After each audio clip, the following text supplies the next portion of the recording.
may find with one another the fulfillment of their humanity through your holy grace. Amen. We could have Supervisor Baines lead us in the pledge, please. Salute, pledge. I pledge allegiance to the flag of the United States of America and to the republic for which it stands, one nation, under God, indivisible, with liberty and justice for all. All right, and we're gonna come on down here and do presentations, but before, I want to congratulate again the Live Oak girls, the 12 and under softball team. If you watched the news, they were all over it. You know, they lost at first. That was the first tough game, 1-11, but then they went on and lost to Japan 0-1, which is an incredible game. It was a great game, so it could have gone either way, 0-1. So great group of girls. First time in history any team's ever made it that far in Sutter County history. So we're very proud of them. And then, of course, we voted last meeting to do something real special for them. So, Jeff, I saw you with the group of girls throughout. It's very neat. So congratulations to those young ladies. We'll get them to the meeting, the next meeting when we do the presentation to them. Will Sarah Eberhardt-Rios and Health and Human Services staff please join the board up front to receive a proclamation recognizing August 2026 as National Breastfeeding Awareness Month.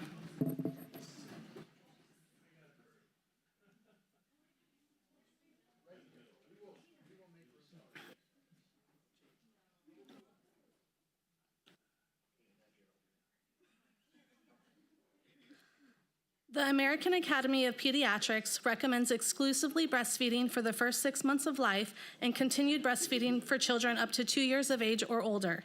Breastfeeding helps prevent child malnutrition, ensures food security for infants and young children, decreases the risk of asthma, diabetes, obesity, heart disease, and breast cancer. The Tri-Counties Breastfeeding Alliance, a collaborative of local breastfeeding professionals and advocates, have succeeded in increasing the awareness of the importance of breast milk and breastfeeding. The Tri-Counties Breastfeeding Alliance, along with local partnering agencies, have been able to provide high-quality educational opportunities for health professionals over the past several years. The 2026 theme for National Breastfeeding Month is RISE, Resilience, Interdependence, Self-Determination, Empowerment, celebrating the strength of breast milk as one of the first foods. All parents with young children should have access to skilled breastfeeding counseling and support from their health facilities, workplace, and communities. The Sutter County Board of Supervisors do hereby proclaim August 2026 as Breastfeeding Awareness Month in Sutter County, and the board shows their support and appreciation to those efforts.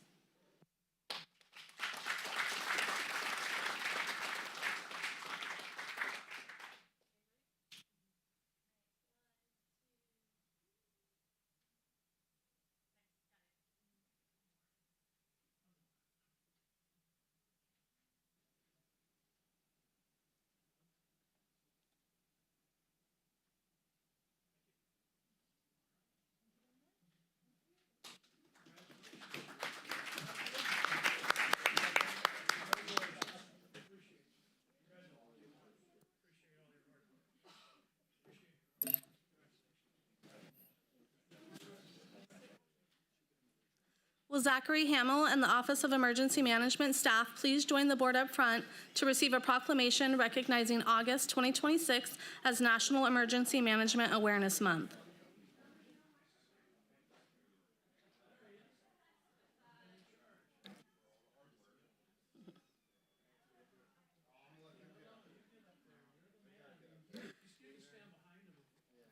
Sutter County is vulnerable to a range of hazards, including flooding, wildfires, and severe weather events, which pose significant threats to life, property, and our unique agricultural environment. Local emergency managers in Sutter County, along with those in every sector and at every level, dedicate countless hours to developing and maintaining preparedness, response, recovery, and mitigation programs to protect the residents of rural communities that define our county. Emergency managers in Sutter County and across the nation are charged with coordinating efforts across a wide spectrum of stakeholders, including levee districts, public health, tribal governments, agricultural operations, and emergency services to ensure effective disaster response and recovery.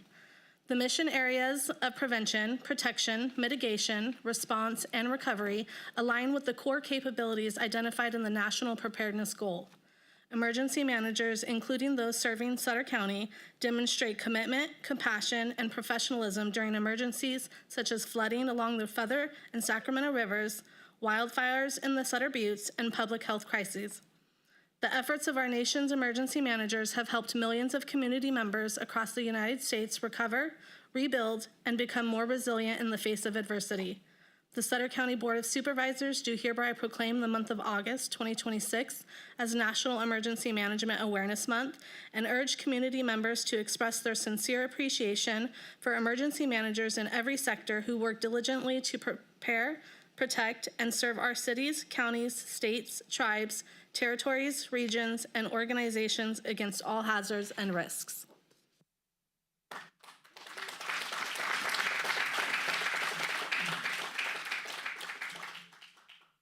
Would you like to say something? Actually, I'm gonna let Scott. Yeah, thank you. Hello, everyone. Thank you to the board for this recognition. Emergency management is a whole community effort, and this proclamation is a reflection of a shared commitment to mitigation, preparedness, response, and recovery. So thank you to our fellow county departments and other organizations for our ongoing coordination and partnerships. And thank you to our residents for staying engaged. Sign up for emergency alerts at bepreparedsutter.org. And we are hosting a preparedness fair on September 26th at East Nicholas High School at the gymnasium from 10 to 1. So please stop by. Thank you.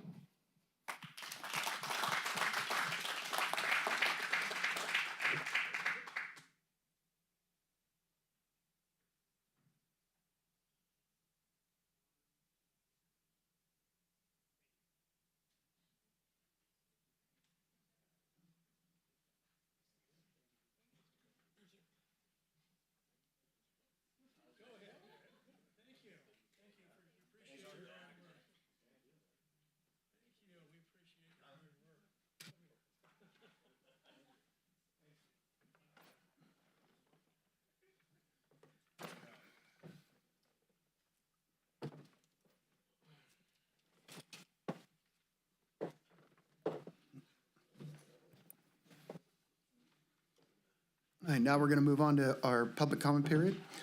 Members of the public will be allowed to address the board on items of interest to the public that are within the subject matter jurisdiction of the Board of Supervisors. State law provides that no discussion or action may be taken on any item not appearing on the posted agenda. Do we have any public comment? Yes, Mr. Chairman, we have 4 public comments. The first public speaker is Liz Cervantes, followed by Dale Whitmore.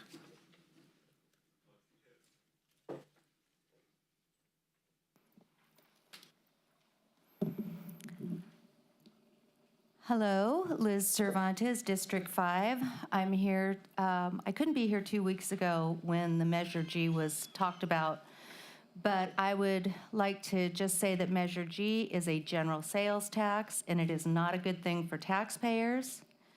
General sales taxes go directly into the general fund and can be used for any purpose, including pay increases and pensions.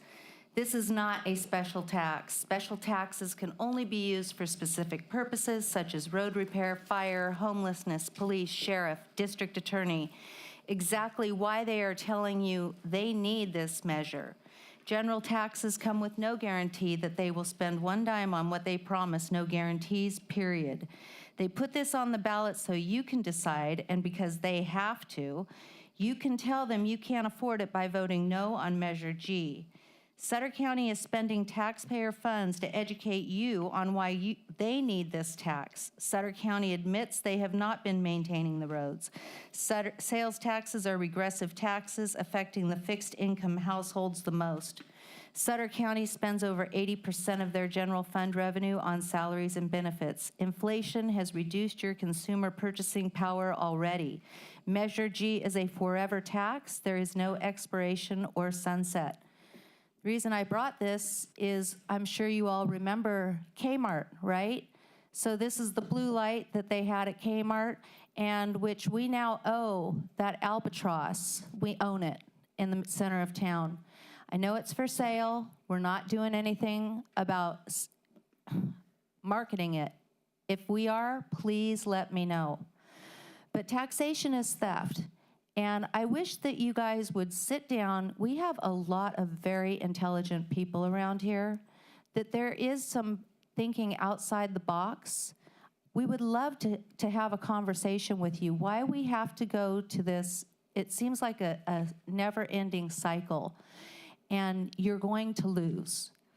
I'm just telling you that right now. I don't know how much has been spent on the surveys, on everything else, but we are actively working against the general sales tax.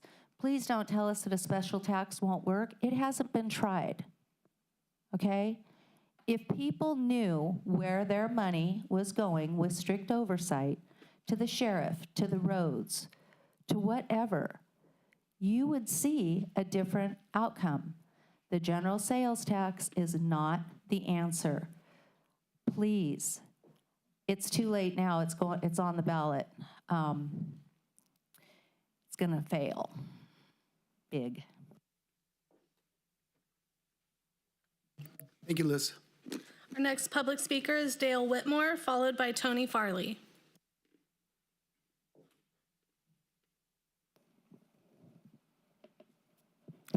Hello, thank you, Board of Supervisors. The topic is the Shanghai Bend Rapids Road, which has been closed for 4 years now. And it's at the end of Shanghai Bend Road where road currently ends, and you take a right there, and it's about a half mile to the Shanghai Bend Rapids. Now that road was open for decades, and then it was closed in 2022. 1.5 years ago, the state of California transferred 142 acres to Sutter County. So it is now Sutter County that owns the floodplain and the road that goes to the Shanghai Bend Rapids. The Shanghai Bend Rapids is the best fishing location in Sutter County, and it needs to be reopened. I turned in a couple letters here. One of the challenges here is that places like Johnson's Bait and Tackle could do better business if some of their customers would be able to get to the end of Shanghai Bend Rapids Road so they can get easy access to the rapids. Having to walk a half mile in this heat or in the cold or whenever it is just reduces the recreation that the people here and as well as out-of-town tourists could easily take care of.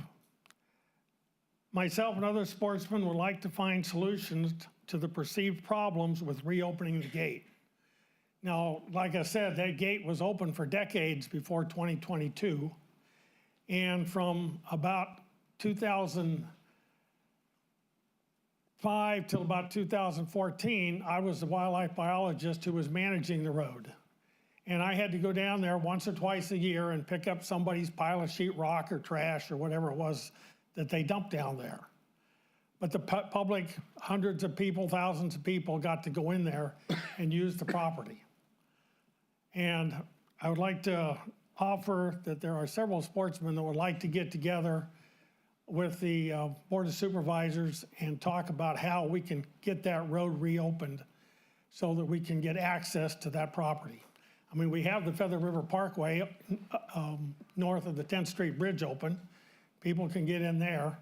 Why can't we get to that half mile of road there at the end of Shanghai Bend Road? Hey, I know we can do this working together.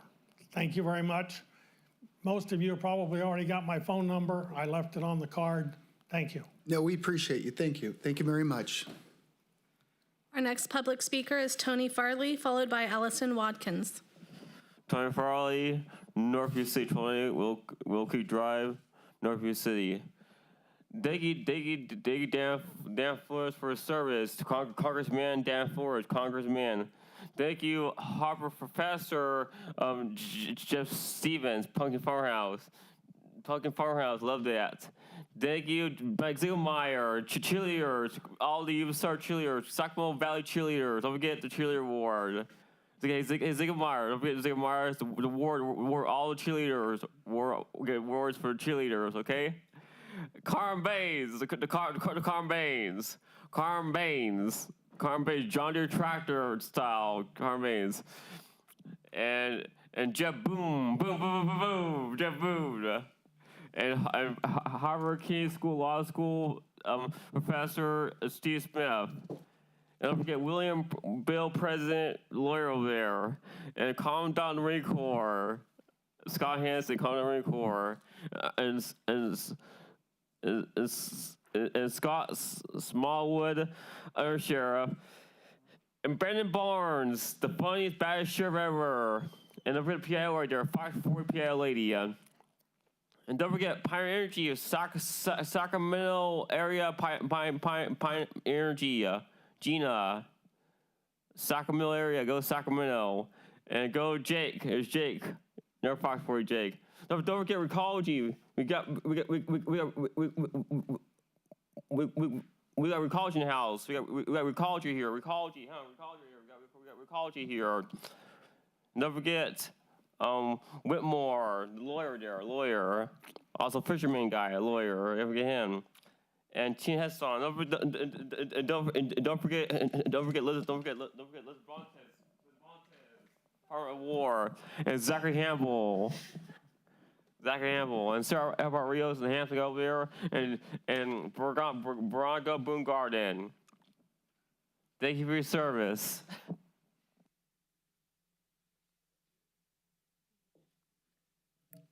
Our last public speaker is Allison Watkins.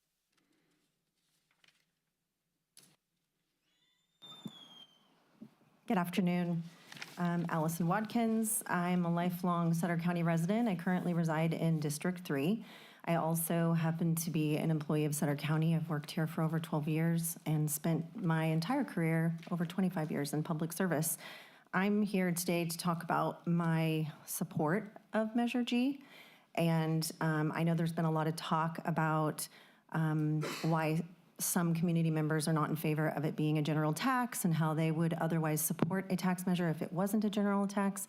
And so I just wanted to talk about that a little bit. Since I have spent my entire career in public service, I don't think it is public knowledge how some of this works behind the scenes, right? So we talk about our public safety departments and our roads department, and I want to make it really clear to the community that those services don't end at the walls of the public safety department, right? So in order for a public safety department or a development services department, which is where roads resides, to function, they have to have computers that work, and IT manages those computers. They have vehicles that are managed through our fleet division. Their buildings are maintained through facilities, grounds, and custodial. Their liability and their risk mitigation is handled through county council. Sorry, I need to put my glasses on so I can look at my notes. The bills are paid and the paychecks are cut through the auditor's office. Their budgets are overseen through the CAO's office. Their hiring, benefits, workman's comp, ADA, disciplinary issues with employees, union negotiations, that all happens through my office, which is HR. So public service is very important. Of course it is. We have wonderful relationships with our public safety. I keep saying public service. I'm sorry. I'm meaning public safety. We have wonderful relationships with our public safety departments. We work very closely together. Of course they are important, but they can't do their jobs without all of the other departments that support that. Same with roads. So I think it's really important that as a community member, I'm in favor of a general tax because of that reason. I think it's important that we are efficient and use the funds that we have at our disposal appropriately. I think this county does that very well. We work very well together to do that. But in order to be as efficient as possible, we need to be able to fund the support for all of these public services across the board. And I don't think the community recognizes always that that is more than just what happens within the walls of a public safety department. You know, the undersheriff and I work very closely together, and we can't fill their vacancies without my department. And so that budget doesn't pay for my department. So if we had a special tax and it just went there, it wouldn't help fund all of the other support services. So I think you get what I'm saying and where I'm going with this, but I'm happy to answer any other questions if anyone has them, including anyone from the community. I would be happy to talk to you about what my department does for this community. Thank you very much. Thank you.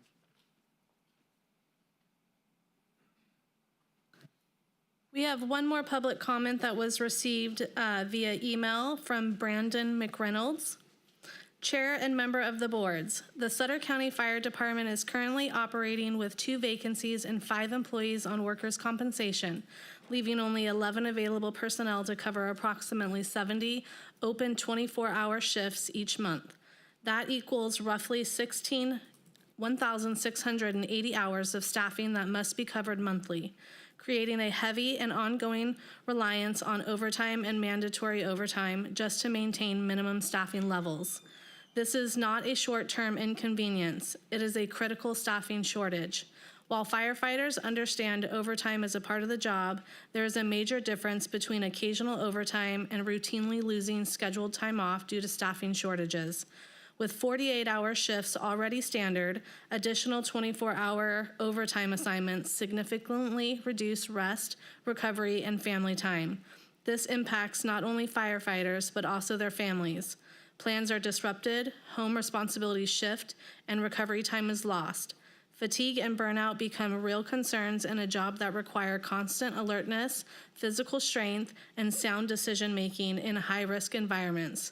With 1,680 hours of monthly staffing needs being absorbed by only 11 employees, we respectfully request the county explore all available short-term solutions, including expedited hiring, limited-term staffing, and qualified extra help options to reduce mandatory overtime. Our members will continue to serve the community without hesitation. However, 11 employees should not be expected to permanently absorb 70 additional 24-hour shifts every month. Without relief, the risk of fatigue, injury, burnout, and turnover will continue to grow. We are asking the board to act now before this becomes a larger operational and safety crisis. Respectfully, Brandon McReynolds, President, Sutter County Professional Firefighters Association, IAFF Local 5032. Thank you, Brandon, for sending that in. And if we could get it on the next agenda, we're going to invite them over so we can have a discussion. All right, so we'll get it on the next meeting agenda. Yeah, and actually, I've spoken to Captain McReynolds. Well, we're going to do it in public. Okay, yeah, I was Because just, I'm tired of not being able to say anything. yeah, So we're going to invite them to the next meeting. We're going to discuss it so we can have some dialogue going back and forth. And let's come up with some solutions together. yeah, and we're working on some of his suggestions as well with Chief Long. Thank Well, you. thank you so much. All right, well, that would conclude public comment. Thank you very much. And then we're going to move on to the consent calendar. The consent calendar groups together those items which are considered non-controversial or for which prior policy direction has been given to staff and that require only routine action by the board. The chair will advise the audience that matters may be adopted in total by one motion. However, the board may, at its option or upon request of a member of the public, consider any matter separately. Through the chair. Yes, sir. Move to approve. Second. We have a motion by Supervisor Baines, second by Supervisor Flores. Can we get a roll call, please? Supervisor Boone? Aye. Supervisor Flores? Aye. Supervisor Ziegemeier? Aye. Supervisor Baines? Aye. Supervisor Stevens? Aye. Motion passes. Moving on to our first appearance item.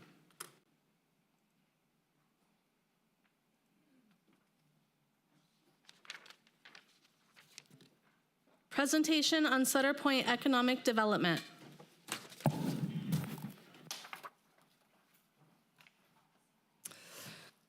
All right, good afternoon, and thank you for the opportunity to be here today. I'll be providing an update on the last year of partnering with the county. I'm Rachel Brown, and over the past year, I've been working with the county staff on economic development priorities for Sutter Point. Here's the headline I want to leave you with before I say anything else. Sutter Point has moved from potential to prepared. The land use framework supports the industries we are targeting. The internal process is in place, and the market is paying attention. What determines whether that interest turns into buildings and jobs is our ability to advance site readiness and deliver infrastructure. And that is what Phase 2 is designed to address. I'll take about 15 minutes, and then I'd welcome any questions from the board. Let me start with 3 things that matter most, and then we'll go through each in turn. First, zoning and entitlements are ready. The land use framework in the E1 and E2 employment zones already supports the industries we're targeting by right. We do not need a rezone. And separately, we are actively discussing targeted refinements to the specific plan, which are improvements to an already workable framework, not a fix for something that's blocking us. Second, Phase 1 built real momentum. We streamlined how the county handles these projects internally. We published clear guidance for developers, and we deepened our regional partnerships, particularly with GSEC, which is Greater Sacramento Economic Council, and GoBiz, which is the state economic development department. Third, and this is the pivot point, demand is strong, but delivery is the constraint. We've seen more than $3.4 billion of interest come through. Whether we capture it depends on utility capacity and firm timelines. Everything else I'm going to show you supports one of these 3 points. This slide covers what Phase 1 actually delivered. On the internal side, we brought planning, building, fire, and engineering into a single unified development process for Sutter Point. That sounds procedural, but it matters. It means a prospect gets one answer from the county instead of 4, and it means review cycles are shorter. We also published the Sutter Point Permitting and Regulatory One Sheet. It's a single document that tells an investor exactly what the permit path looks like. That document does a great deal of work before we ever get on a call. On the external side, we started early conversations with Sac Sewer, Golden State Water, and PG&E, so long lead utility needs surface before they can stall a project rather than after. And we raised the county's profile. We partnered with GSEC on the market velocity study, ran targeted workshops, and represented Sutter County at the World Agritech Conference this year. As a result of the county's participation at the conference, Sutter County is now included in GSEC's Food and Ag Innovation Council. That gives the county an ongoing voice in regional conversations about food, agriculture, innovation, and business attraction, and helps keep Sutter County's assets visible as new opportunities develop.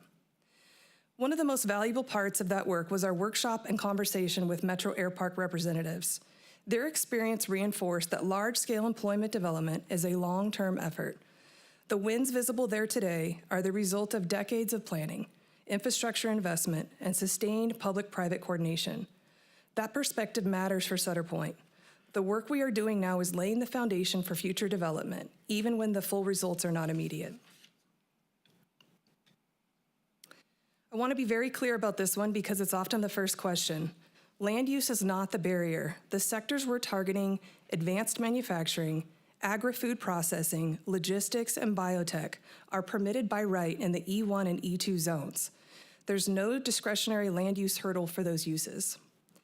Conditional use permits do exist, but the triggers are narrow and predictable. They're tied to specific hazardous material and fuel storage thresholds. Core industrial operations don't trip those conditional use permit requirements. So what does that mean for you? 2 things.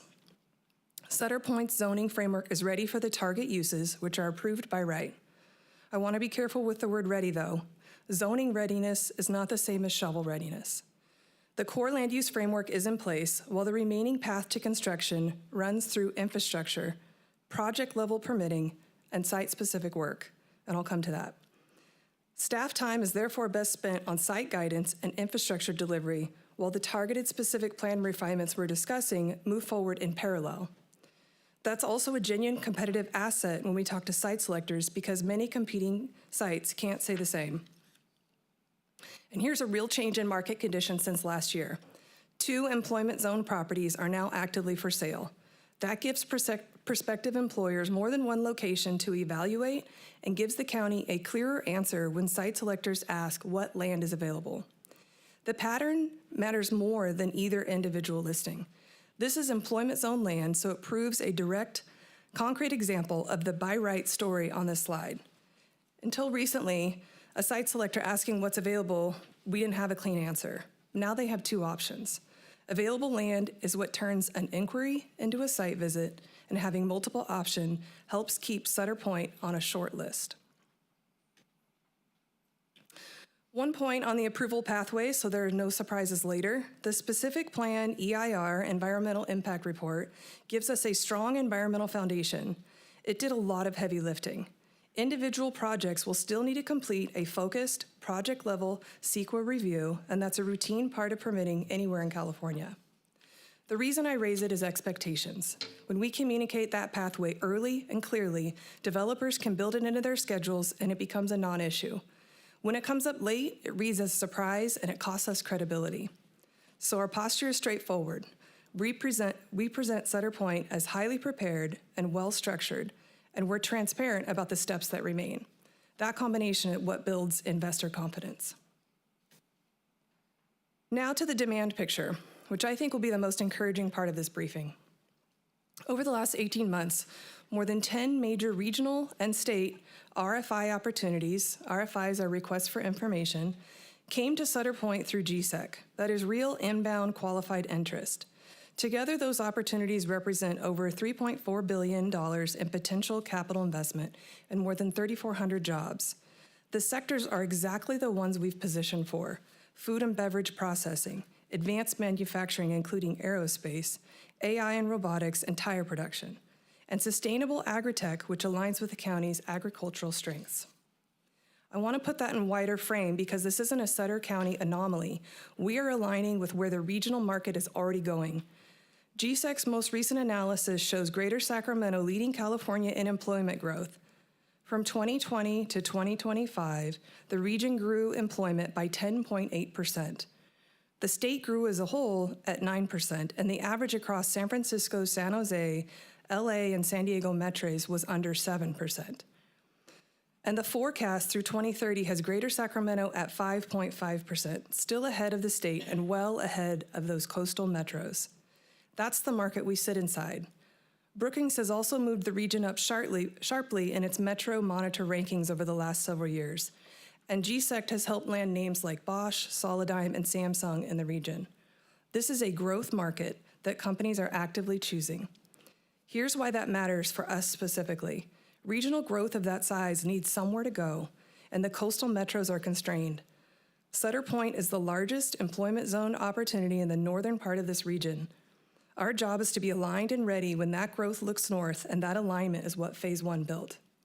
So the message I'd leave you with on this slide is a confident one. The market has found us. Our zoning matches what these companies need. Our process is streamlined.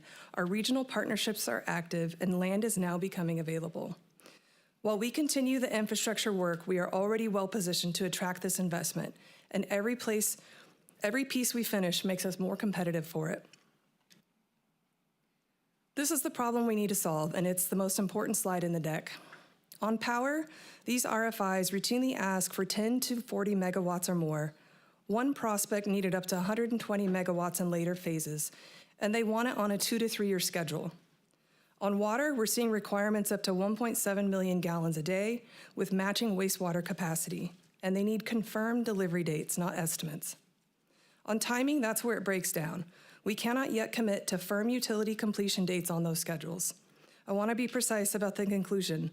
These projects are not being screened out because the zoning framework fails to support the target uses. The central constraint is that firm utility completion dates cannot yet be committed on the schedules that these projects require. Site-specific readiness and project-level approvals still matter, but infrastructure delivery is the pivotal issue that Phase 2 is designed to address. It's not all long-term. There's a category of projects we can win right now. Sutter County is immediately competitive for mid-scale projects with moderate utility footprints. The profile is roughly 5 to 20 megawatts of power, under 100,000 gallons a day of water, and a site under 50 acres. A concrete example, a mid-scale food manufacturing operation, around $80 million of investment, needing about 0.3 megawatts, that could fit our current capacity in our by right zoning perfectly. My recommendation is that we land 1 or 2 of these in the near term. They validate the market, they demonstrate the county can execute, and they build the track record we'll want when larger prospects come back. We do that while the long-term infrastructure work proceeds in parallel. So here's what I'm recommending for Phase 2. First, a market absorption study. It quantifies how quickly land will actually absorb, which tells us how to phase the infrastructure instead of guessing. Second, and this is a significant one, partnering with rural county representatives of California on an EDA grant. These funds would help with the engineering and scheduling work across power, sewer, water, and roads.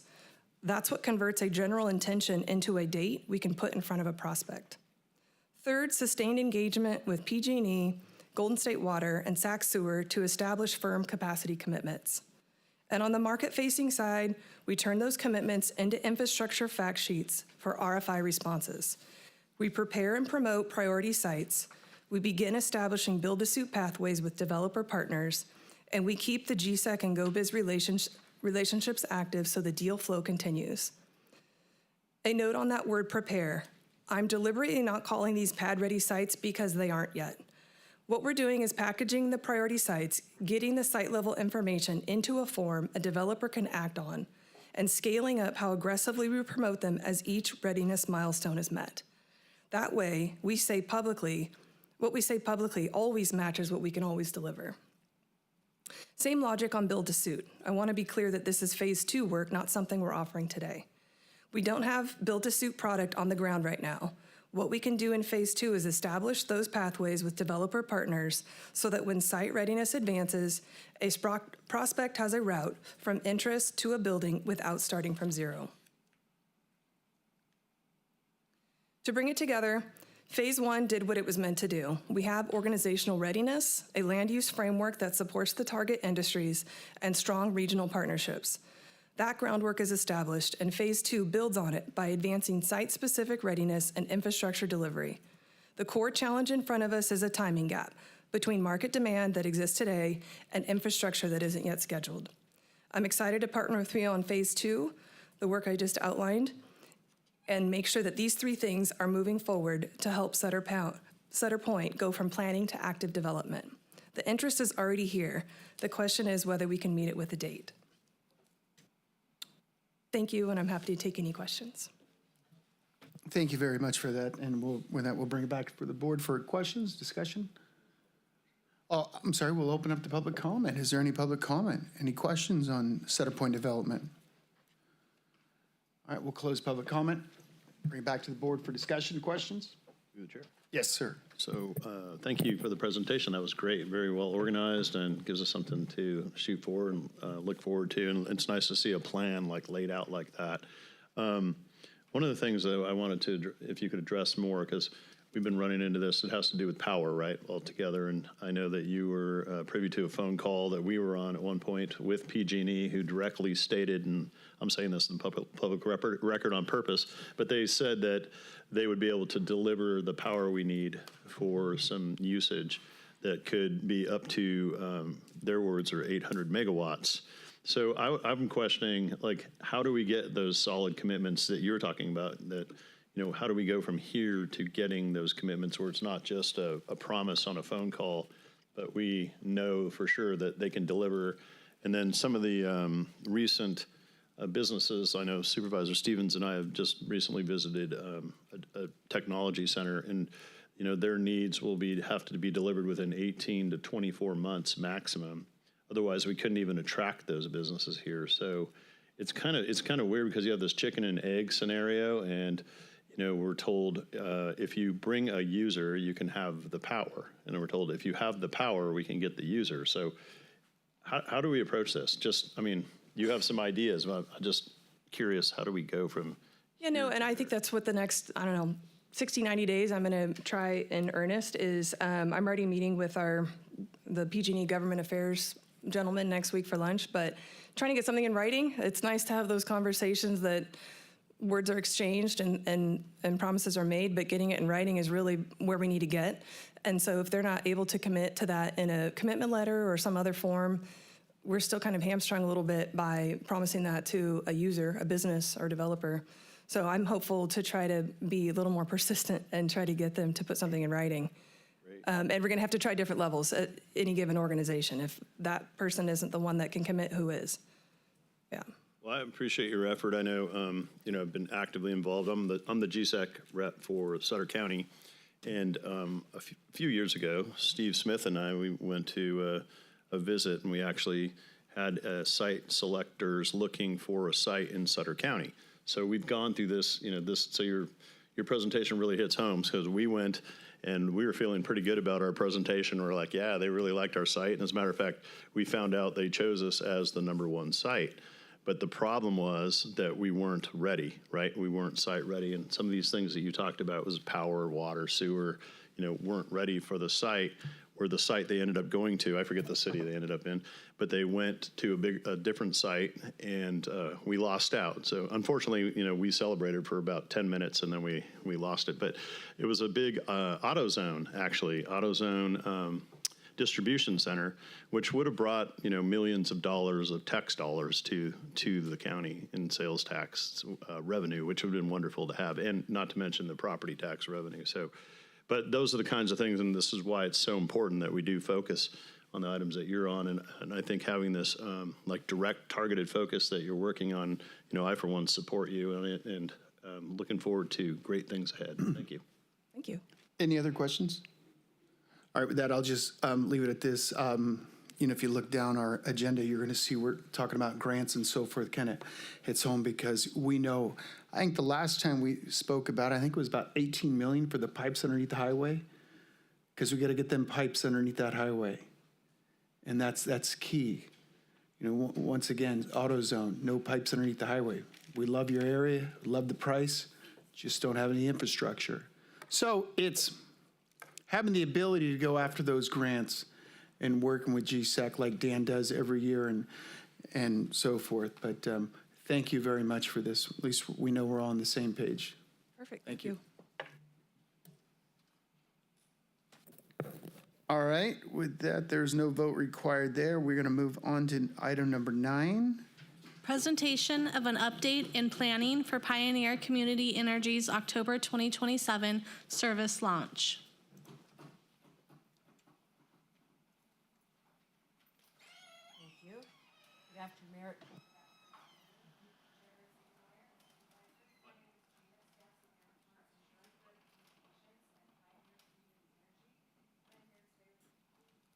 And I'm here today with my colleague, Lisa Rose, who is our Community Outreach Manager. As a quick recap, the Board of Supervisors and Pioneer began discussions about expanding Pioneer service into Sutter County back in 2024.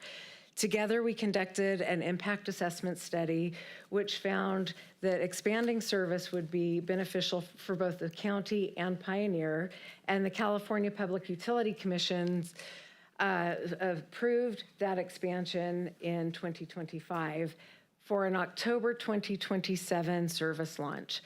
At the time, that seemed like it was really far into the future, but today it's just 14 months away, and we are really excited to share with you today an update on some of the new things that are happening at Pioneer, including services and programs, and also to talk about what the next 14 months looks like as we prepare for this launch. How Pioneer works, we are a not-for-profit, community-owned electricity provider. We are headquartered in Rockland, California. We purchase the power on the open market, and then PG&E delivers that power through its lines and poles to our shared customers who receive just one bill. We currently serve El Dorado County, Placer County, and the cities of Grass Valley and Nevada City. In October 2027, the county will join Pioneer and 15 other jurisdictions as we grow our territory. And we are really excited to welcome Sutter County into our community and to become part of your community. We are also really excited about the benefits that we can offer the county. For example, since 2018, when we launched through 2025, we've saved our customers $145 million in savings. But in order to come into the county, we want businesses and residents to be excited that we're coming as well. So we know that during the next 14 months, we need to reach out and talk to people. We need to communicate and educate your constituents so there are no surprises and they know exactly what to expect.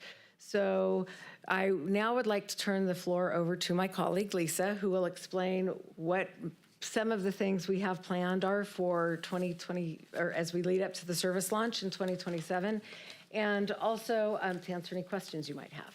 So.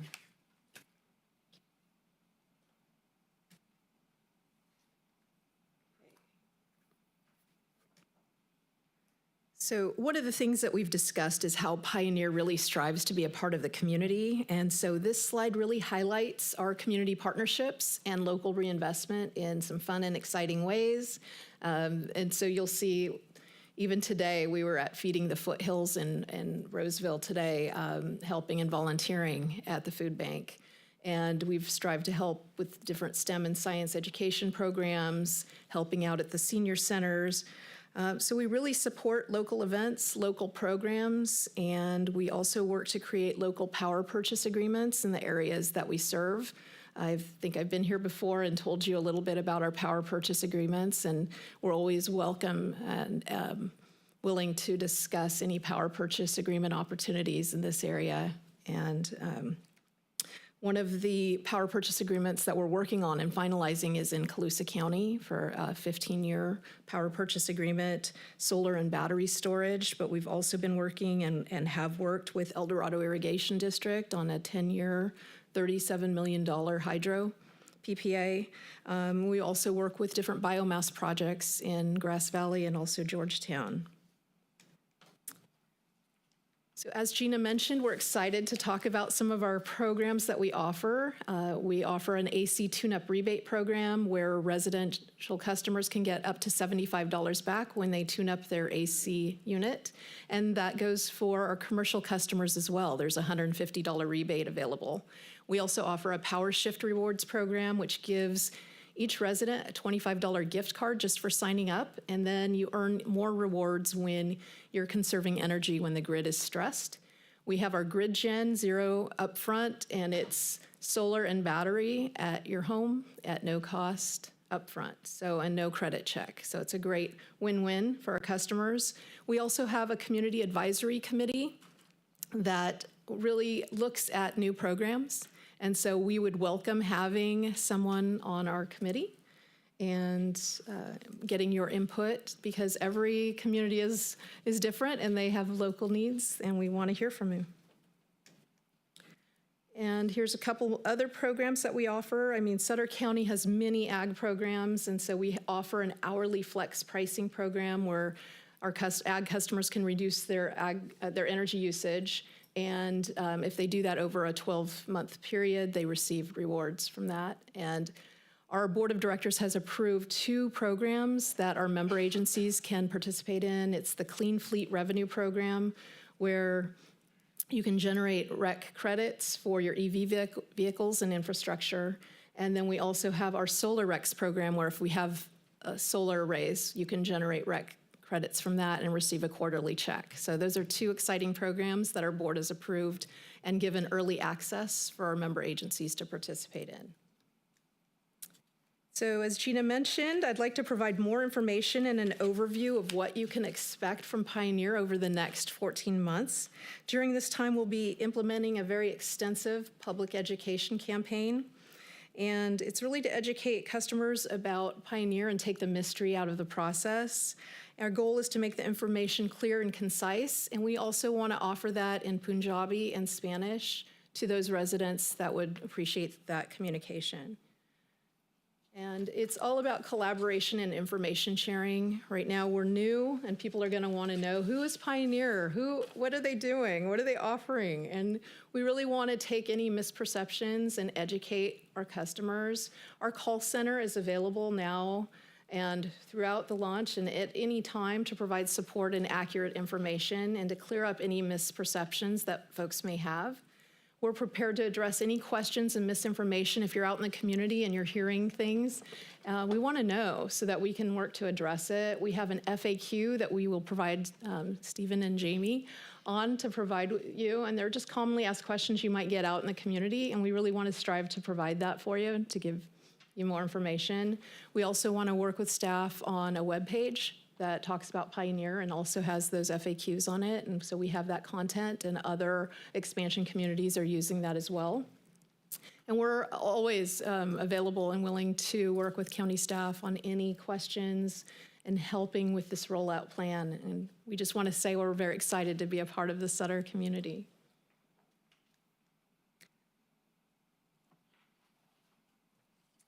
Pioneer has developed a phased approach to our community outreach and education program. The first phase was a research phase and was completed in June.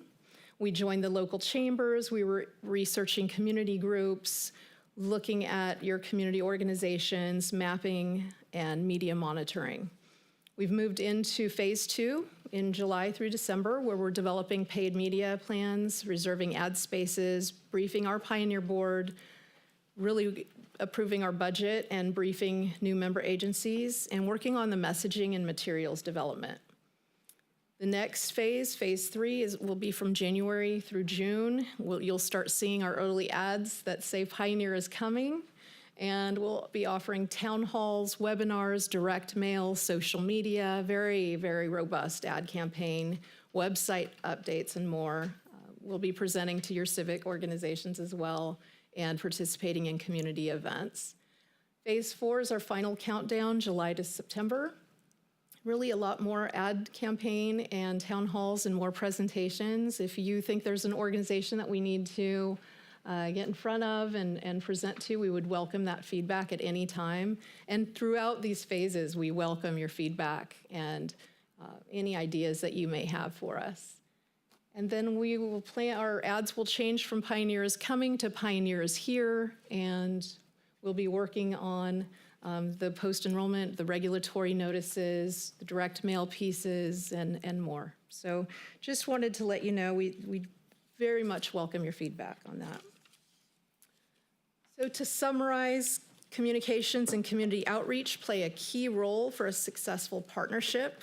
You have a voice in the process, and we want your feedback. Again, we'll be ramping up a very extensive ad campaign and outreach program with paid media, direct mail, town halls, and an on-site presence at community events. We want to be at the community events that you think we should be at, so please give us your feedback on that. It does take a variety of communications vehicles to target the community, and your community is unique, but we're here to be a resource and a community partner through this, and we just wanted to thank you for your time today. Thank you. Thank you. All right, we are going to open up for public comment. Is there any? Mr. Chairman, we have one public comment from Tony Farley. All right. Tony Farley again.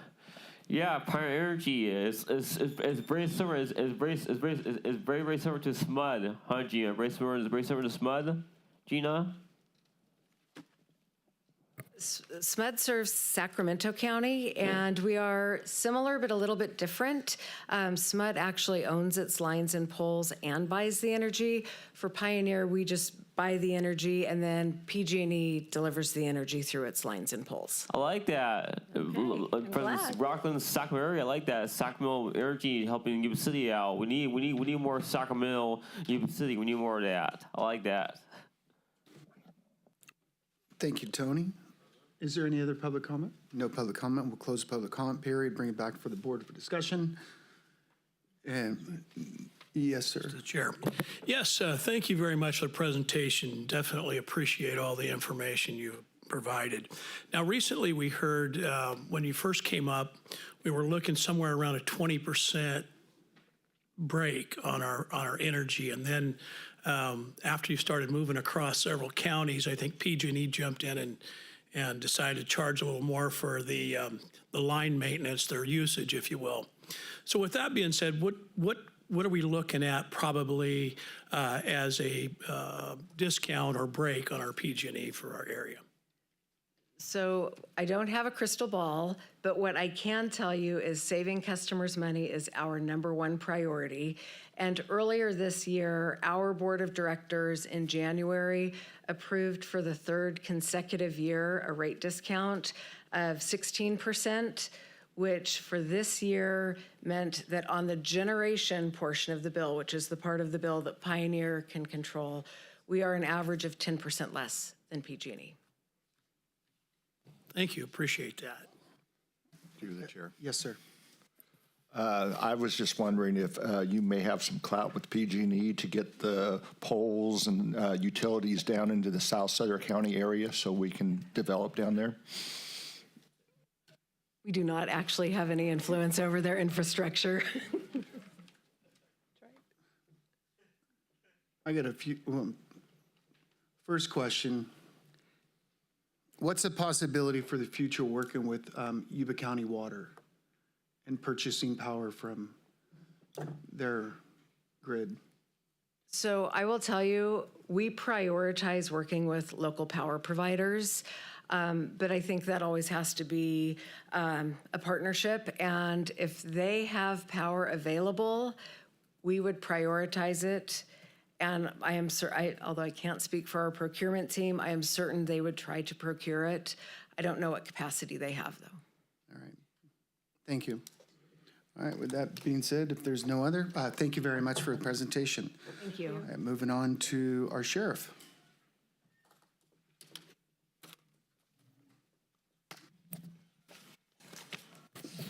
Can you hear me, Scott? Presentation on the Sutter County Sheriff's Office 2025 Annual Report. No, you're good. Okay, good afternoon, board members, other county employees, members of our community. Sutter County Sheriff Brandon Barnes. I brought some notes, but I'm just going to throw those over here and just kind of work off the cuff.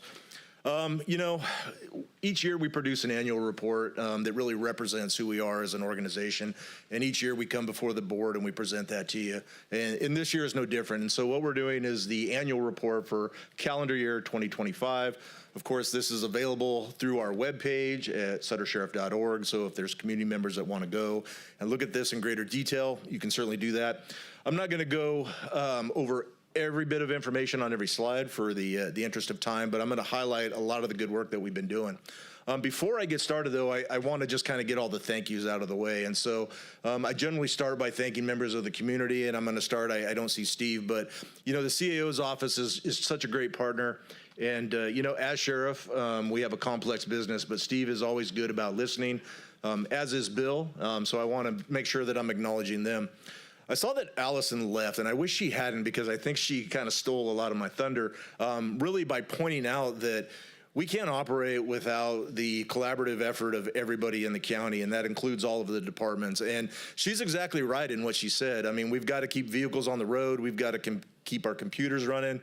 You know, we've got Neil's department that gets contracts in place and helps us with HVAC in the jail, and Veronica's office that handles a lot of our recruiting, hiring, personnel matters.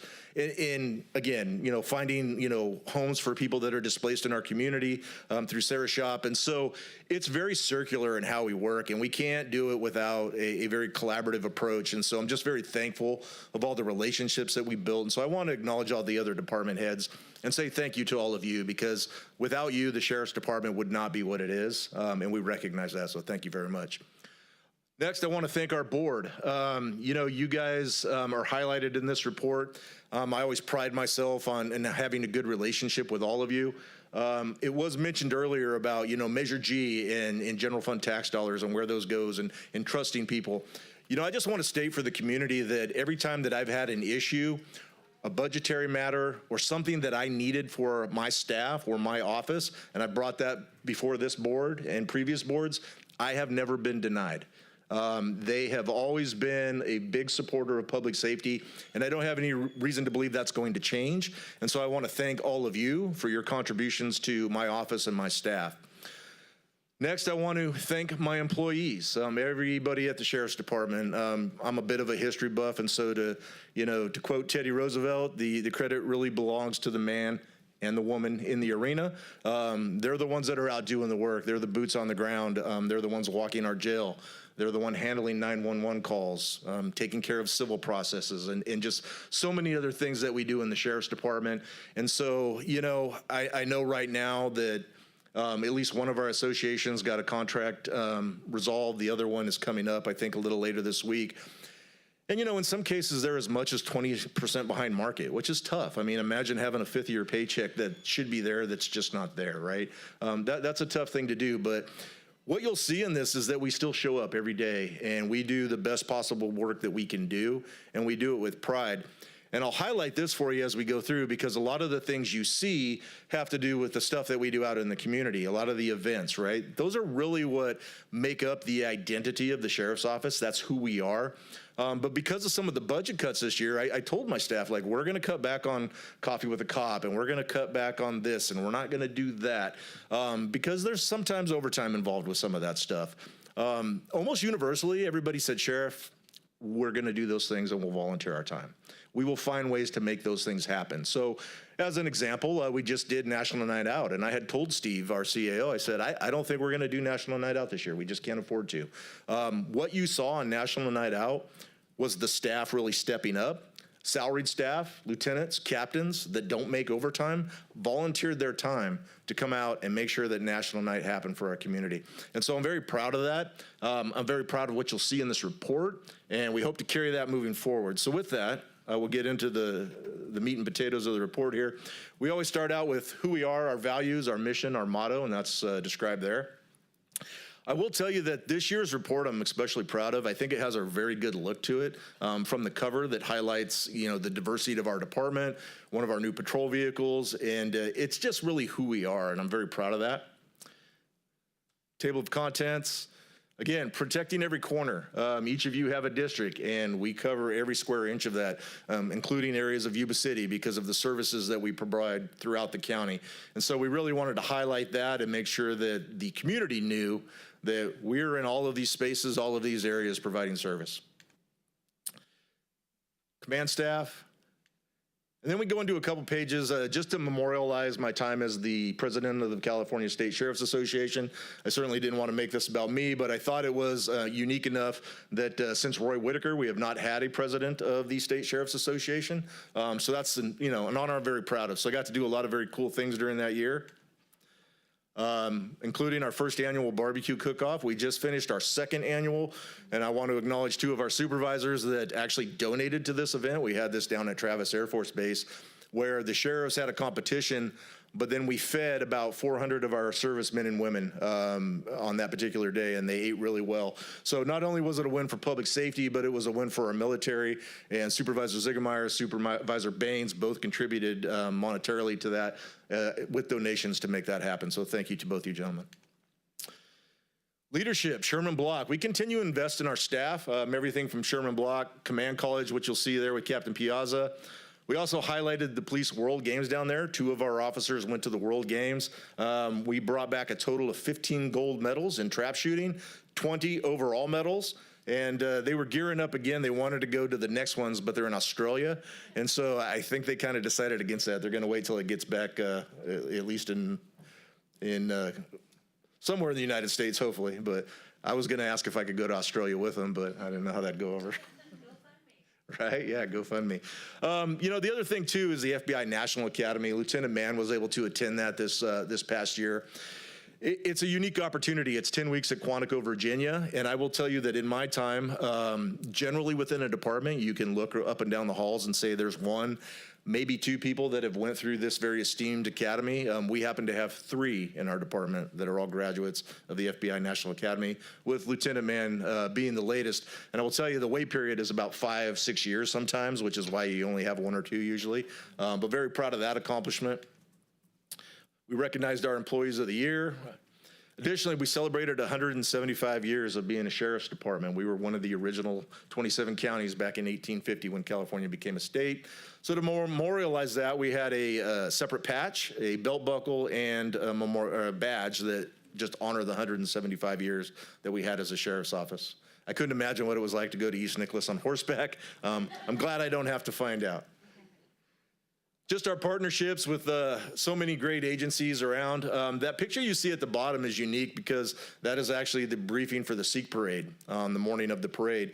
And, anywhere from 60 to 80 people all present that day to help us out. So that's just one of the ways that we collaborate with all of our partners throughout the region, not just, Yuba Sutter County, but even further north and down to Sacramento.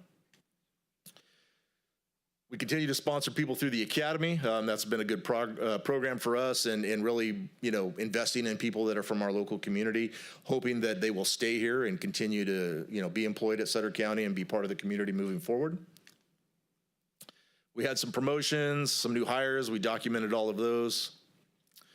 A little bit on the budget, just a snapshot, operating budget, grant, legislative payments. There is a mistake on this page. I'm just gonna own it since my name's on it. But at the bottom, you see the total budget of just over $60 million. That is not correct. That was an add-on that we missed in editing.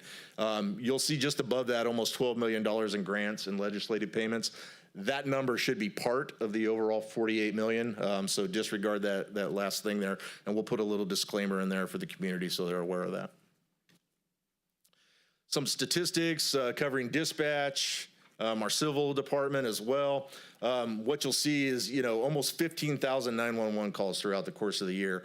And again, we're down 4 positions in dispatch right now, many of the same challenges that were expressed by the fire department. So we're working to overcome those through a variety of strategies. And then you'll see just an overview of the types of calls that we take and the types of services that we have, live scans, all the different services we provide at the sheriff's office. Highlighting our good folks in corrections, courts, you'll see them highlighted there as well.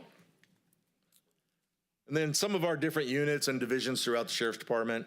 This is our operations, of course, our tactical team, search and rescue, boat patrol, our support services, dispatch, records, evidence, our civil division. Social media, 2025 stats, Sierra is here. I want to acknowledge her and just talk about what a great job she's done. If you look at the statistics there, I mean, they're really overwhelming, and you'll see down there just over 23,000 followers on our social media page. I will tell you that number is now over 25,000. It's gone up since this has gone to print. And profile visits, almost 300,000 people are visiting our pages and getting information from the sheriff's department. It's pretty strong. It's comparable to some big counties, quite frankly. And at the bottom there, you'll see that picture of Sierra. She's actually so good at what she's doing now, she's actually training other people on how to do this. And so we're very proud of her and the work that she's put in and the asset. But I will tell you, just the number of eyes that are touching down on Sutter County because of her and the work that she's doing are just phenomenal. Not to mention, I think she probably took like 90% of the photos that are in this annual report as well. So congratulations to her, and thank you for all the work that you do. We appreciate you. Our K-9 team, always very popular. Everybody loves the puppies. You'll see on the far right there, Bailey, she's actually in our corrections unit. She's helping keep contraband and things like that out of the jail. Our search and rescue team, which has got some of our sworn staff, but also primarily made up of volunteers, so we appreciate them. Shoot with the Sheriff, always one of our more popular events, and this is one of those events that my staff was like, yeah, we're not going to allow you to cancel that. It's too important to the community. And so we'll be hosting that again sometime around the first Friday or second Friday of October. Is it the 9th, I believe? Yeah, the 9th. So that's coming up here pretty soon, so look for advertising on that, and those usually fill it pretty quick, so if you're interested, please reach out. Improvements. We always want to be good stewards with the money that we get, the things that are approved by the board. We've got some projects that have been going on. You'll see the jail floors there before and after. The after is also a kind of a non-slip resistant material, so that's good. The men's locker room before and after, just a tremendous improvement there.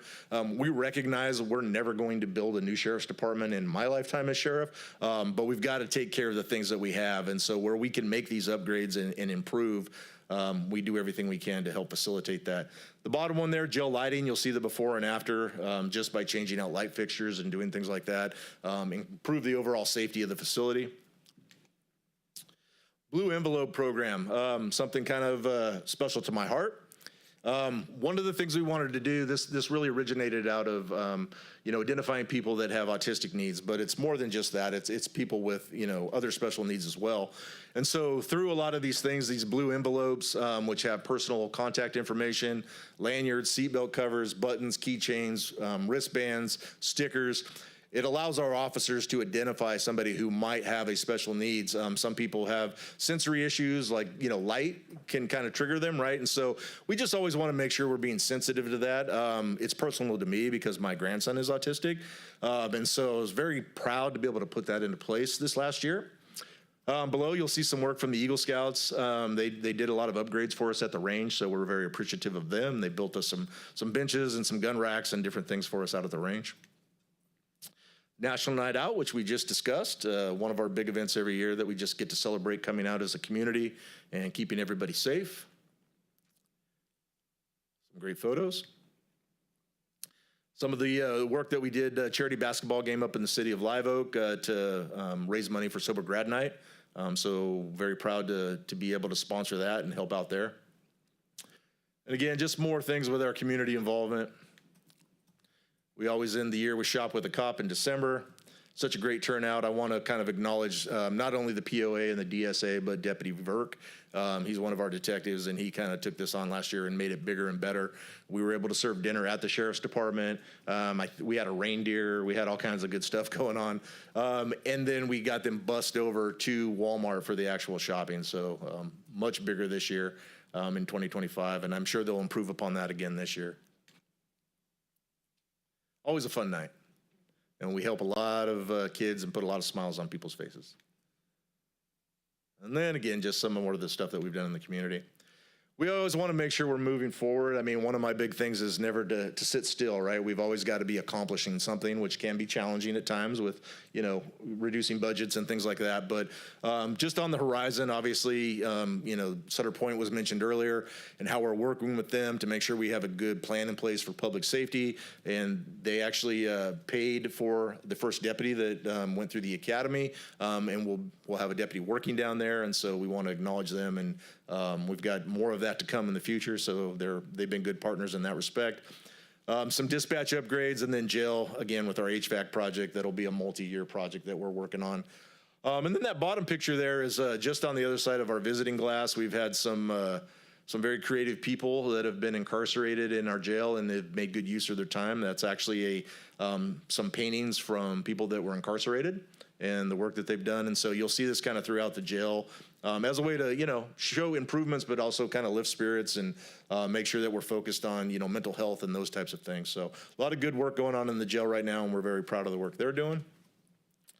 And some of our contact information on the end. So that'll conclude the formal presentation. But again, I'll just say, you know, I couldn't be more proud to represent the Sheriff's Office and a group of men and women that give so much back to this community, as you can see through a lot of the pictures. And again, you know, we cut almost $4 million from our budget this year, which was no easy task. We have roughly 23 vacant positions that are not out providing essential services to the community. But despite that, you know, they just tighten their boots up a little bit more and they get to work. And I couldn't be more proud of that. And, you know, I think all of you, I hope will see that in them and continue to support them as best you can. So with that, I'll be happy to answer any questions for the board. All right. Well, first of all, we'll open up the public comment period. No public comment. We'll close out, bring it back to the board for discussion. Through the chair. Yes. I just want to thank you for the great presentation. You do a good one every year, and it seems to get better and better every year. So things are going really well, and appreciate all the work that you do and your department does for the county and keeping us safe. And just overall, I just want to say thank you. Yeah. Appreciate it. Thank you, Supervisor.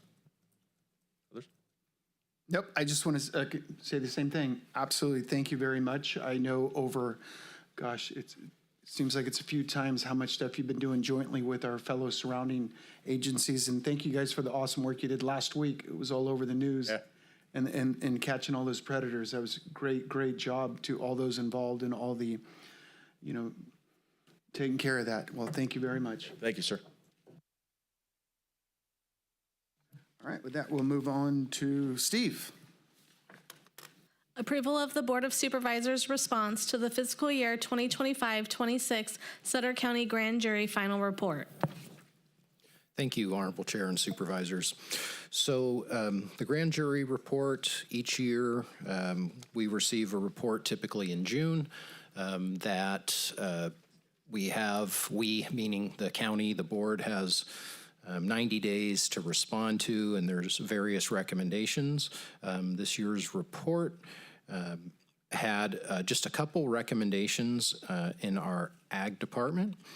And each year they go through the jail per law, had no recommended changes there. So that was updates. So we're really proud of that. And thanks to the Sheriff's Office for running a tight ship there.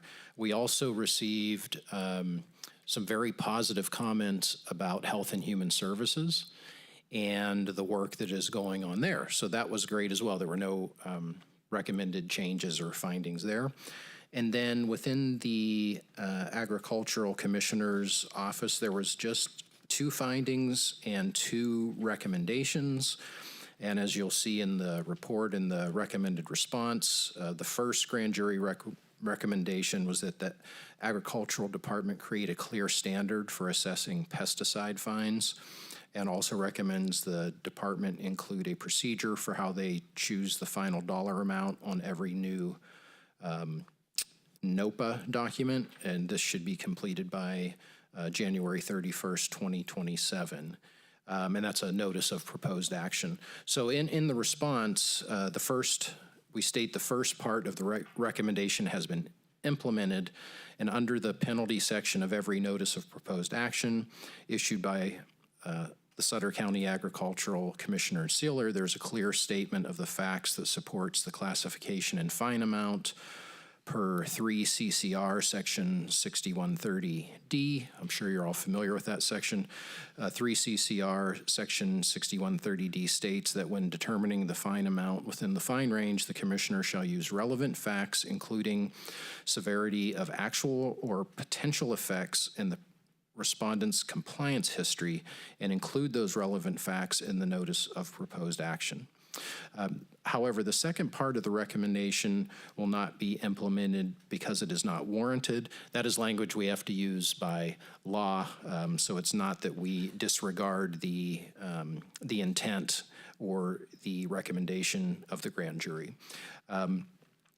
And the reason here, pesticide laws and regulations do not require this. Each instance of a pesticide violation is unique, and many factors come into play when establishing final fine dollar amounts, including severity of actual or potential effects and the respondent's compliance history. So, however, working closely with Lisa Herbert, our agricultural commissioner, she wanted to note that on June 12th, the Department of Pesticide Regulations noticed a proposed regulatory action to change enforcement response. In summary, the proposed action will revise appropriate enforcement responses to be taken by the County Agricultural Commissioner each time a violation occurs to improve effectiveness and clarity of the regulations. The other recommendation from the grand jury was that the department leaders follow existing office policies and written duty statements when assigning work, which should be completed by October 31st, 2026, and that recommendation has been implemented. There was in the report some findings that duties were assigned, but not always by supervisors. However, we didn't have specific examples. They didn't have specific examples to offer, so it's hard to state, what should be changed on that. However, the Agricultural Department Management Team reviewed the county and department procedures and functions by staff member and organization chart, job descriptions, and consulted with HR, has found that existing procedures are being followed and are communicated appropriately with staff. So that's all. Pretty short response this year. I want to thank the grand jury, the grand jurors. It's 19 people, if you're lucky to get that many, and that they stay on throughout the year. And it is it's quite a dedication of time throughout the year that they put forward and do good things for the county and the cities and the schools. They make recommendations on all kinds of things, not just to Sutter County. So appreciate their time and dedication to the community. Thank you, Steve. With that, we're going to open up public comment. No public comment. We'll bring it back for the board for discussion. Dan? Sorry, Supervisor Baines was up first. Oh, Supervisor Baines? Oh, you didn't have it? Okay. I just wanted to thank you, Steve, for that report. And I just want to, as usual, thank the grand jury for all the hard work they put into volunteering. It takes a lot of effort to be on a grand jury and to go through all of that and have the findings and follow up and go to all the different meetings. I really appreciate their service. Supervisor Baines? Move to approve. All right. Well, I just want to I want to echo what Supervisor Flores said, and I encourage others to apply for the grand jury. It's a great thing to have. We're lucky to have those 19. So please apply for that. All right. So we got a motion and we got a second by Supervisor Stevens. Can we get a roll call, please? Supervisor Boone? Aye. Supervisor Flores? Aye. Supervisor Ziegemeier? Aye. Supervisor Baines? Aye. Supervisor Stevens? Aye. Motion passes. Moving on to item number 12. Approval of an agreement with California Counties Foundation for the period of August 11th, 2026 through August 10th, 2029 in an amount not to exceed $225,000 to provide strategic grant consulting services and authorization for the chair to execute the agreement and any future amendments. Jamie Yang, Deputy County Administrator. Good afternoon, Honorable Chair and Board members. Before you use an agreement to receive strategic grant consulting services, the agreement term is for a period of 3 years. The annual compensation is $50,000 with optional a la carte grant writing services available as needed for a total annual amount not to exceed $75,000. The CSAC Grant Initiative, or CGI, connects California counties with federal, state, and foundation grant opportunities that can support critical community priorities.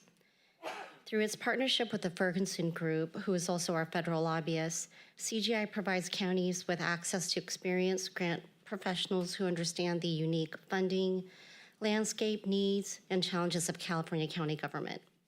So joining us remotely today is Christy Moore with the Ferguson Group and Veronica Smith with CSAC. They will provide a brief overview of the services available through CGI, share their experience working with other counties, and assist in answering any questions your board may have regarding the services provided.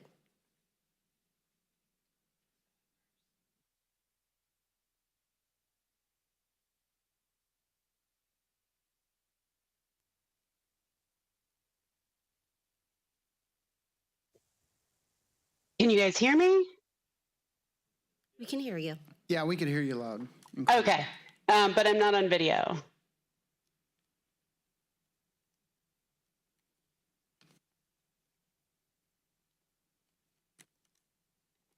I don't have to be on video. I don't need to be on the giant screen in the room if you don't need me to.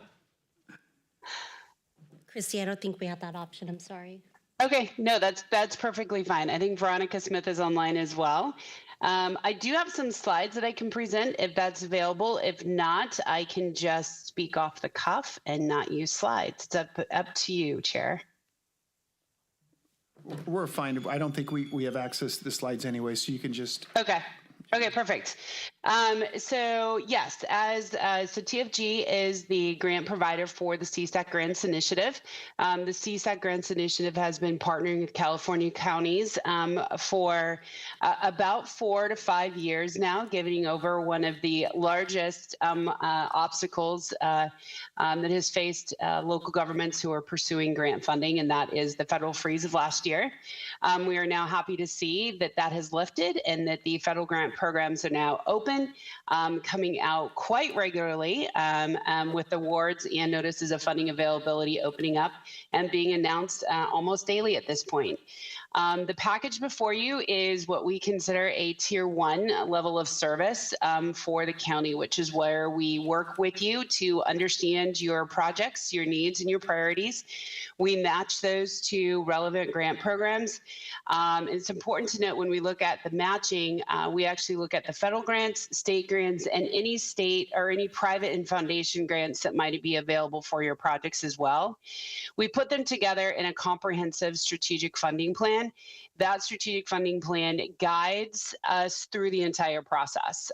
It is organic, it is ever changing as your priorities change, as new projects come up, as new grant programs come out, and as priorities for those grant programs change. We're constantly updating that strategic funding plan to make sure that your projects are matched with the correct programs, the most viable programs, and most importantly, are ready to receive those funds. So we work to get in advance to get a project ready for the program before the grant notice of funding availability opens. That allows us to gather your partnership, gather any data or information that will strengthen the grant program or the grant application to make it more competitive, and most importantly, allow your staff and you as a board to understand what the post-award and implications would be if you did accept those that grant funding at either the state or federal level. There's generally not as much reporting involved in private funding and foundation funding, but we look at that as well. So we kind of get through the entire grant cycle, if you think of it in 3 different major chunks of time, which is the pre-award and project vetting and project prioritization, the grant writing itself, where we're applying for the grants and supporting those grant applications once they're submitted, and then the post-award side, which is a bit of a waiting game as we wait for the grants to be announced and awarded, but we're there to support you so that you're ready to receive those funds when they come out. We are happy to report that we have been working with almost 10 different counties in California at this point, many of those on a multi-year strategic plan where we are looking to help match them. The return on investment is almost crazy in some cases, into the 4,000 and 5,000% return on investment, where we've helped communities like Imperial secure almost $24 million in just 18 to 20 months. Inyo County is over $4 million in just shy of 2 years of participating in CGI. And Ventura County as well as Sacramento County have both received awards through our support as well. So we're very proud to be able to kind of debunk the grant world and the grant space for counties and help bring those federal and state and private dollars down to California counties. So I'm going to stop there and open it up for questions. Unless, Veronica, you want to say anything?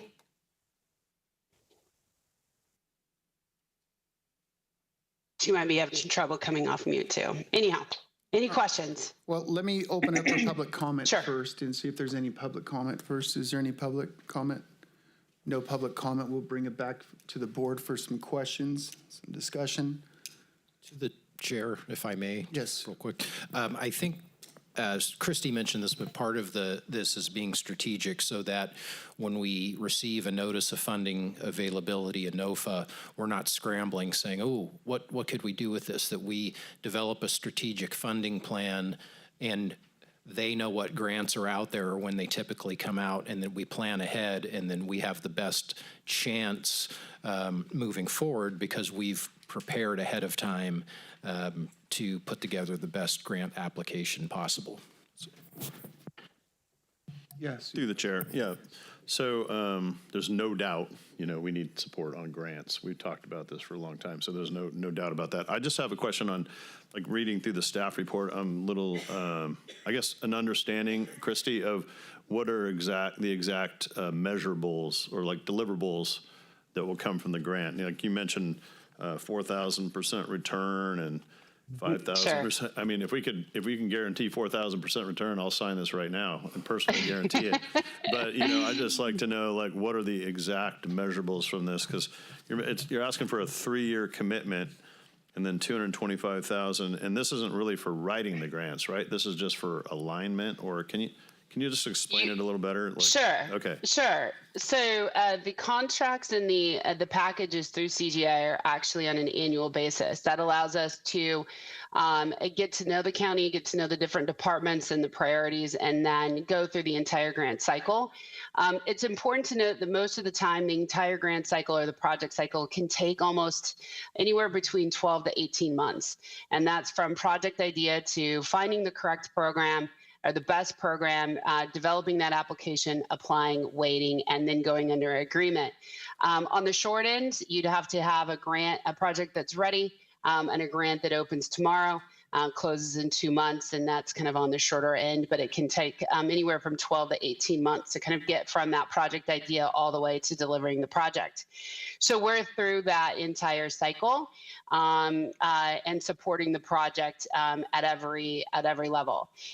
Multi-year grant programs are where we see that return on investment. So those numbers I cited are for counties that have utilized these CGI services for multiple years. The first year is really spent with the focus on building the strategic funding plan. We go in, we meet with every department who has an interest in grants, even if they don't think they have an interest in grants or might have anything that they think is worth pursuing funding for. We meet with them, and we put that into a plan that we then start to match with the programs too, and then work with county staff as well as you to start to prioritize those projects to say these are the ones that are the most important to us.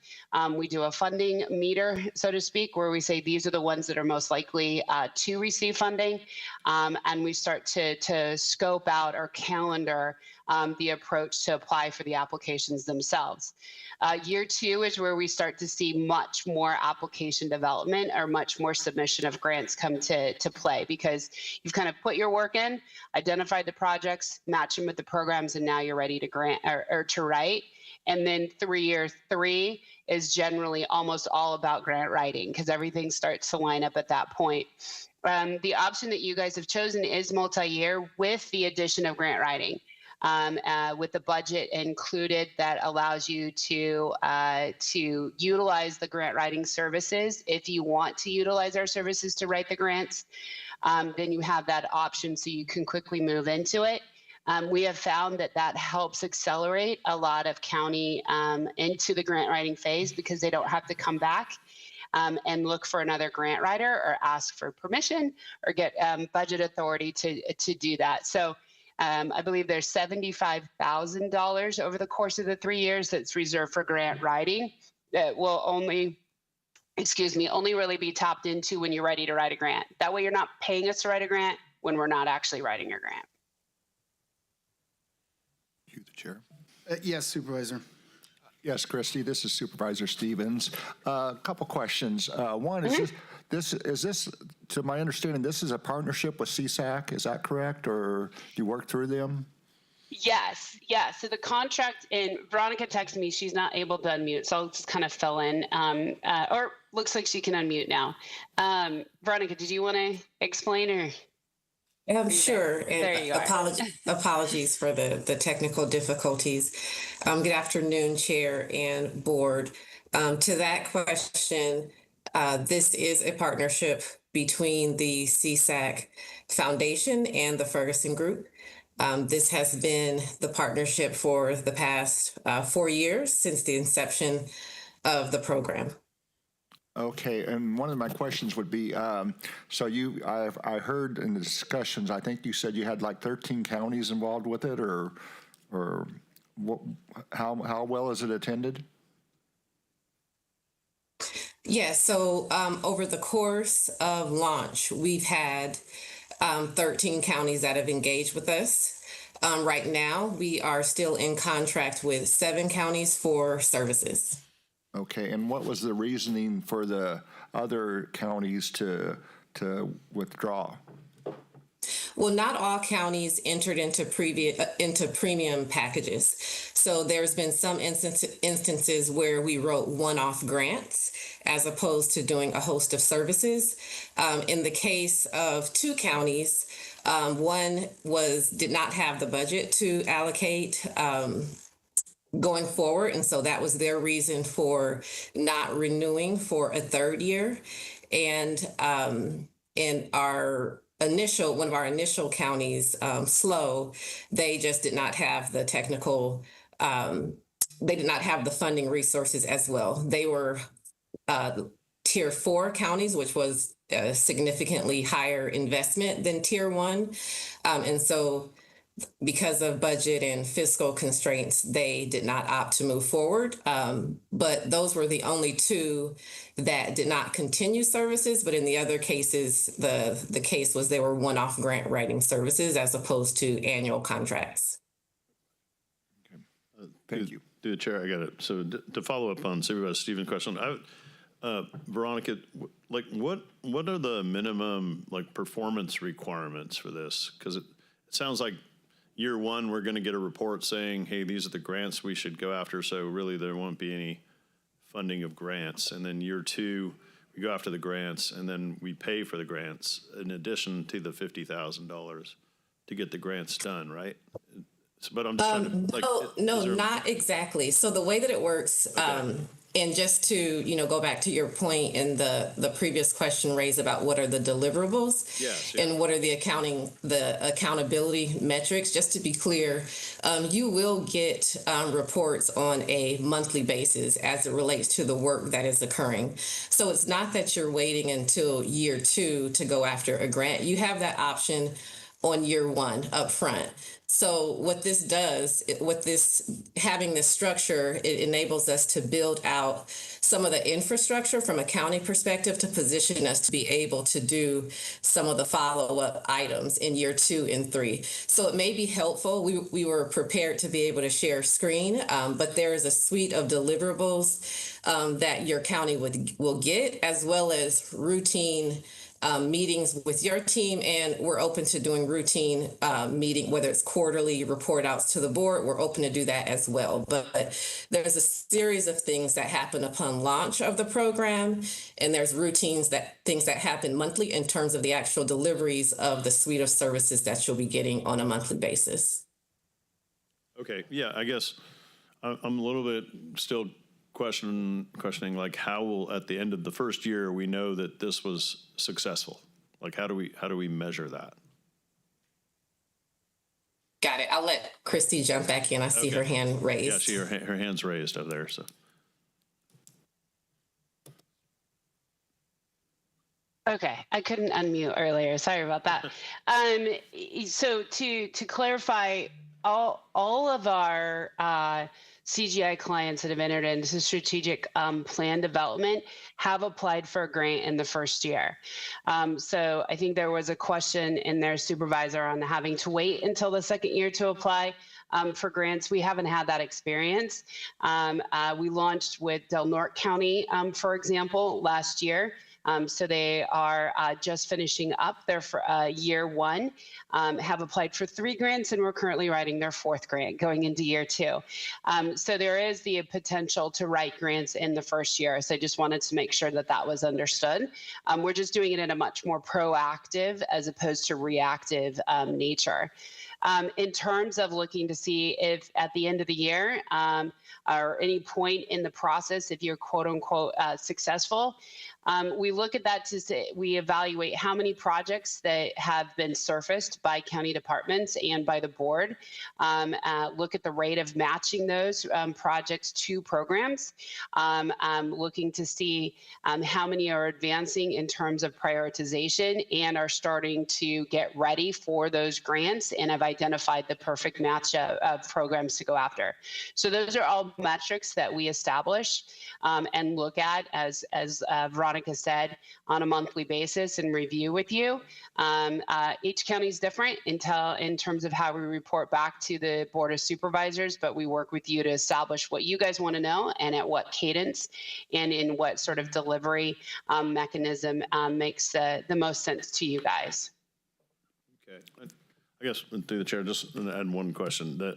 So we've had a contract with the Ferguson Group for a long time. So how does this relate to that contract? I mean, is there a discount for these services because we've had this contract, or it doesn't relate at all? Because I know we've spoken directly, Christy, for having you identify grants for us in the past. So I'm just curious.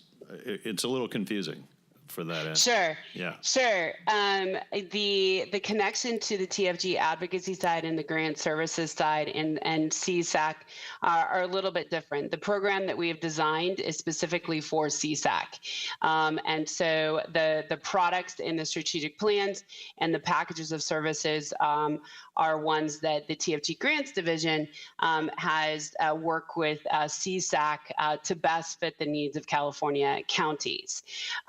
Where you would be able to have that synergy between TFG's grant services that you would get through CSAC and the services that you get through TFG's representation at the federal level is when you're looking at any sort of advocacy support for federal grants. So if you do decide to pursue for a politically active grant program, then you would be able to work with your TFG advocate to advance that and support that.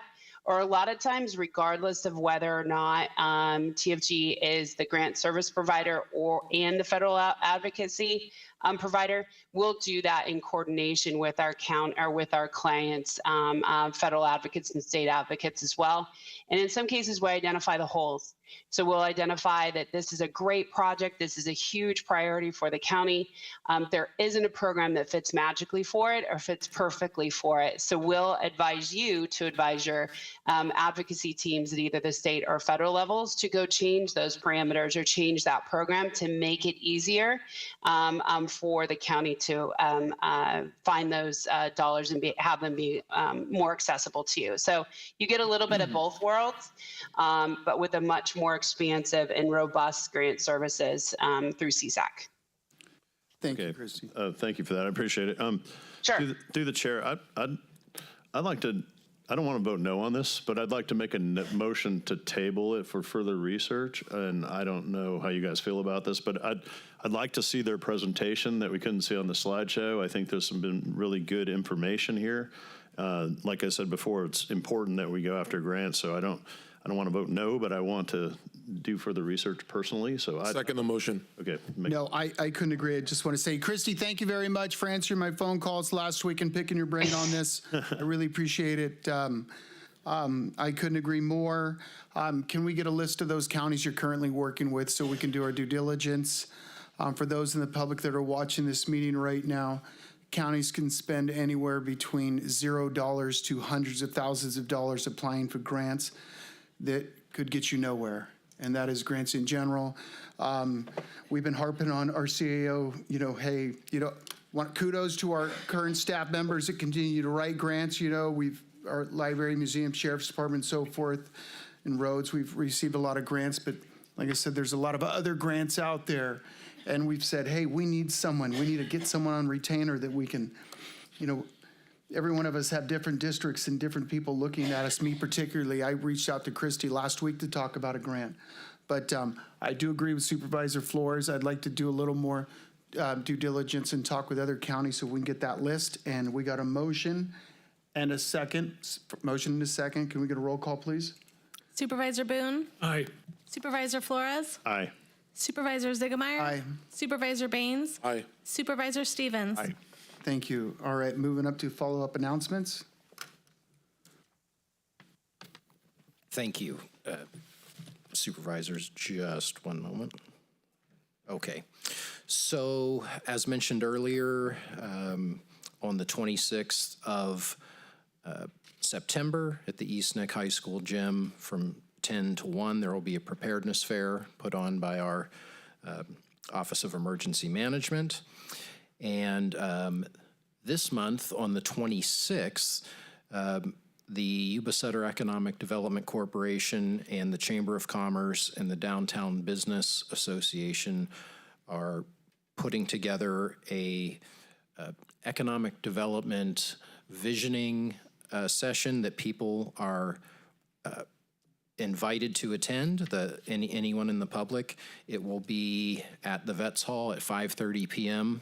on August 26th, and there's 4 different sites that an urban design firm called Perkins Eastman has been working with the city and county on. That includes 850 Gray, where the Kmart was, some of the old courthouse area, and then 2 areas that the city separately has been working on close to Plumas Street and another area north of town for a possible athletic center. So we'd love to have people attend and have feedback on those. There will be 4 areas after a presentation where people can go and give their ideas and feedback, and someone there kind of facilitating discussion of each of those. So look forward to some economic development discussions there. And then coming up, and I'll mention this at future meetings, we have our 2nd annual Bounty of Sutter County event where we honor local businesses. October 2nd, we're nailing down the details, so just put a pin on that for now. I also wanted to mention, let's see, we have, for the Bounty of Sutter County, You can nominate businesses until August 31st. So you go to Sutter County's Facebook page and you'll see where to do that. Also, from August 8th through the 30th, Dee Dee's Discounts in Yuba City is collecting donations, 100% of which will be used for the Sutter County Children and Families Commission to purchase brand new books for local youth in need. So if anyone would like to participate and donate, visit the store this month at 700 West Onstott Frontage Road, Yuba City. Thank you. Thank you. All right, we'll go to district reports. We'll start out over here in the heart of Yuba City.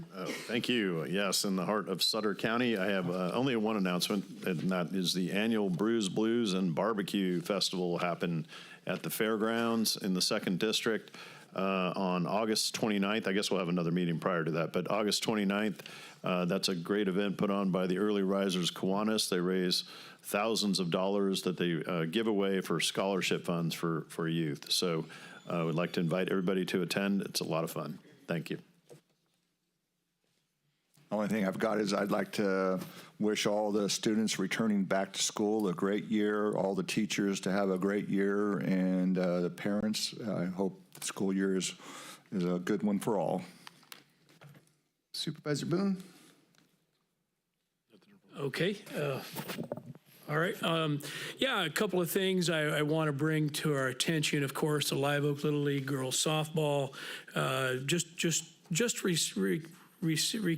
came home recently after attending the World Series. They didn't fare quite as far as we'd like to have gone. They dealt with the very first game was with one of the number one teams, number one seeded team, which they didn't fare so well. But the second team of Japan, real close game, 1-0. Really proud of them. They made it back. You know, we're really proud of those girls. You know, first team in Sutter County to make it to the World Series in the Little League. Secondly, I wanted to bring up, as many of you know, I had a back surgery here recently and been going through a couple complications. But in between that time, Steve, Neil, and I were able to get together to meet with the Department of Fish and Wildlife to come up with a decision regarding the Sanders Road Bridge. And turned out that worked out pretty good. We came up with a solution, and everybody's happy, and we're going to get started on that soon. Thank you. And that was a big thing that's been 6 years in the making, and just turns out one meeting, and we got it figured out. So I'm really stoked about that, really happy. Next, I have... I want to also mention that on Township Road and Broadway as well, they've been striped with new reflectors. Place looks great. Thank you, Neil. And then the drainage ditches on Larkin are currently under construction, so we're cleaning those out. And then last but not least, I want to bring up another big event or a big progress that happened in Live Oak. The Live Oak Elementary School and Encinal Schools has been named the AVID National Demonstration Schools, joining an elite group of campuses across the country. And actually, we won 2 positions out of the top 15 in the nation. So kudos to Live Oak. And I'd like to get a couple of plaques to the principals of Luther and Encinal, and that's Parveen Baines at Luther and Michelle Smith at Encinal for their outstanding work and helping these children learn how to study better. And because of this recognition, other schools are going to be coming to Live Oak to see how they put this whole program on. So Live Oak's on the map. Live Oak's coming at you. So I know Yuba City's the heart of Sutter County, but Live Oak's right behind you, buddy. Don't look over your shoulder. We're coming. Thank you. Supervisor Baines, nothing to report. No. All right. So this next week we have the Yuba Sutter Stand Down event coming up. So it would be August 20th, 21st, 22nd. You get a chance, go walk it, check it out. It's a really awesome event. Helps out only local veterans. I mean, from places to stay, dental, health, education, vision, haircuts. everything. It's really awesome. So you get a chance, go check that out. High school sports are starting up this weekend. Volleyball starts up this weekend. Youth football starts up this weekend.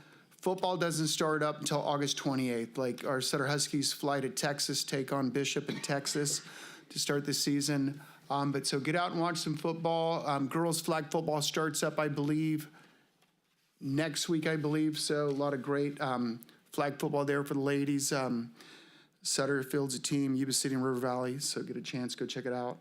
And other than that, we'll get a motion. Move for approval. Second. All right, roll call, please. Supervisor Boone? Aye. Supervisor Flores? Aye. Supervisor Ziegemeier? Aye. Supervisor Baines? Aye. Supervisor Stevens? Aye. Motion passes. Meeting adjourned. Thank you. Have a great day. I'm sorry, we have closed session. 2 closed session items. We have 2 closed sessions. The first closed session is conference with legal counsel, workers' compensation claim, Tahari versus the County of Sutter, pursuant to Government Code Section 54956.95.